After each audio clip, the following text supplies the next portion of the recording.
Hola, hoy vamos a ver cómo cambiar el tipo de navegación del sistema en Motorola Signature.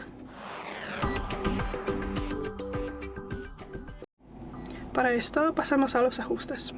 Luego tendremos que bajar y buscamos la pestaña Gestos. Aquí.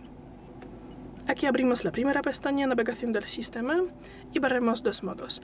Ahora estamos usando los botones virtuales y si queremos ver sus ajustes, pulsamos aquí. Y aquí podemos cambiar la disposición de los botones.